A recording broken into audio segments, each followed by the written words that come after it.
The White House press briefing reached an ignominious milestone this week when a spokesman stood before reporters aboard Air Force One, read a series of prepared statements, then refused to take on the record questions during one of the newsiest days of the Trump presidency.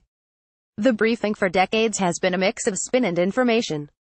But under President Trump, a practice established to keep the public informed and the president accountable has increasingly failed to do either. According to academic experts and current and former journalists, the briefing is just unrecognizable from the days when it was a very useful tool, said N. Compton, a former ABC News correspondent who covered 7 presidents over a 40-year span from Gerald Ford to Barack Obama.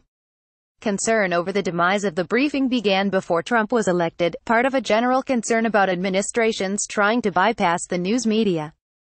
President Obama, for example, drew criticism when he hired an official videographer who reporters feared might substitute for news cameras. Trump, however, has accelerated the trend with a off-consciousness Twitter feed that reaches more than 44 million accounts, open attacks on the news media and an administration that has been in a defensive posture since its beginning.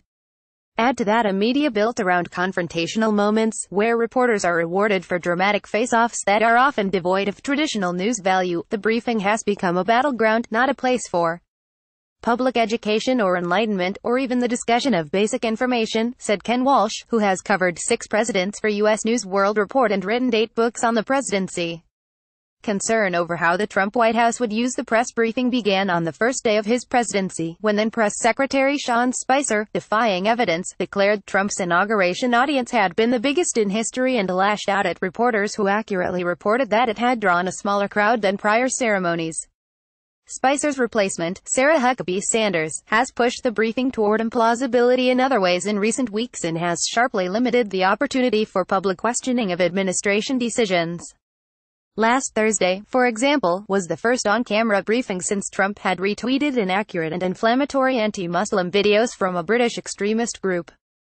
At the same time, Secretary of State Rex Tillerson was the subject of intense speculation over his future. The Senate was finishing work on a massive tax bill, and the administration was contemplating recognizing Jerusalem as Israel's capital, rattling the Middle East. The briefing that day lasted fewer than 20 minutes, 7 of which were taken up by an appearance from the acting Secretary of Health and Human Services, who talked about Trump donating his quarterly salary to combating opioid abuse. When reporters did get a chance to ask Sanders whether Trump's tweets of the misrepresented videos risked inciting anti-Muslim violence and elevating a fringe political group, she gave a memorable response: "What he's done is elevate the conversation to talk about a real issue and a real threat, and that's extreme violence and extreme terrorism," she said. In other recent briefings, Sanders told reporters that it was highly inappropriate to question a story from Trump's chief of staff, John F. Kelly, because he has served as a 4-star Marine general, and that the UAL misconduct accusations against Democratic Minnesota Sen. Al Franken and Trump differ because Franken has admitted wrongdoing and the president hasn't. Kathleen Hall Jamieson, author of the book Packaging the Presidency, said the briefing is failing to elevate discourse at almost every level, much less provide the public with context about White House decisions. "What you're essentially ing is the art of deflection, the art of rationalization," said Jamieson, director of the Annenberg Public Policy Center at the University of Pennsylvania. She said the closest analog is the Nixon administration after the Watergate break-in, when officials offered evasive answers to nearly every question from an increasingly aggressive press corps. Sanders said the press shares the blame. "There is a big difference between not getting information and the press using the entire briefing time to ask the same 2 or 3 questions over and over and being upset that the answers don't change no matter how many times they ask it," she wrote in an email. "There might be more information and more substance if there was a greater variety of questions asked by the press, and if they actually centered on something the American people care about, like the economy, national security, etc." She noted accurately that Trump has been more accessible than his recent predecessors and provides on-the-record information frequently. She also pushed back at the suggestion that the White House speaks falsely. "We believe the truth is fundamental, and to suggest otherwise is outrageously insulting," she said.